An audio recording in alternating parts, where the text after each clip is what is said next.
আসসালামু আলাইকুম। আলহামদুলিল্লাহ, আল্লাহ তাআলার কাছে অনেক অনেক শুকরিয়া। আমার অনেক দিনের একটা স্বপ্ন ছিল যে আমি একটা বাইক কিনবো। সো ফাইনালি গতকালকে আমি একটা বাইক নিয়েছি। যদিও স্বপ্ন পূরণের জন্য না, নিজের কাজের প্রয়োজনীয়তার জন্যই আমরা মূলত বাইকটা নিয়েছি। আর এটা হচ্ছে যে বাইক, একটা হিরো স্প্লেন্ডার। আলহামদুলিল্লাহ, আমি অনেক ফিলিং হ্যাপি। আর ধন্যবাদ দিতেছি আমার ভাইকে, আমার ছোটো ভাইকে। আসলে সে না থাকলে, তার অবদান না থাকলে, তার পরিশ্রম না থাকলে এই বাইক কিনা বা আমার লাইফে এইগুলো কখনোই পসিবল হতো না।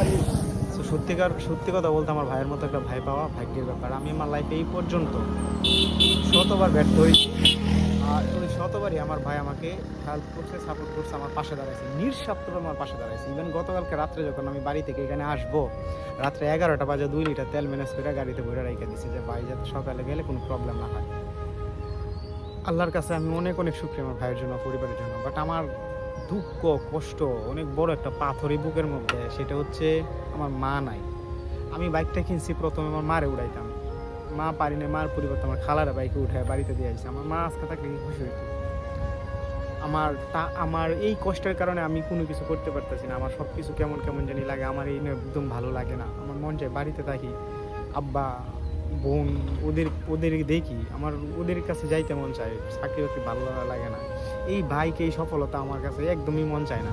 আমার বাড়ি ভালো লাগে, মার কথা মনে পড়ে, কষ্ট লাগে আর কি। এইদিকে একদম ফোকাস করতে পারতেছি না। কিন্তু আমার ভাই যেহেতু পরিশ্রম করতেছে, আমি তার সামনে কীভাবে দাঁড়াবো? তবে আমার বিশ্বাস আমার ভাই কখনো আমাকে ফেলে দিবে না। আমি এর চাইতে বড় ব্যর্থ হইলেও ক্ষতি হইলে আমার ভাই আমার পাশে রাখবে, আমার ভাই আমার জন্য কিছু করবে, আমার এটা বিশ্বাস। সো আপনারা আমার জন্য দোয়া করবেন। আমার মনে হয় না আমি আমার লাইফের কোনো সফলতায় সুখী হতে পারবো, কারণ আমার মা নাই। এর চাইতে বড় দুঃখ আর কি। সো আপনারা আমার জন্য দোয়া করবেন যাতে সামনের দিনগুলো আমি ভালো কাটাতে পারি, আর যত দ্রুত সম্ভব আমি যেন বাড়ি ফিরতে পারি। আপনারা আমার জন্য দোয়া করবেন। আল্লাহ হাফেজ।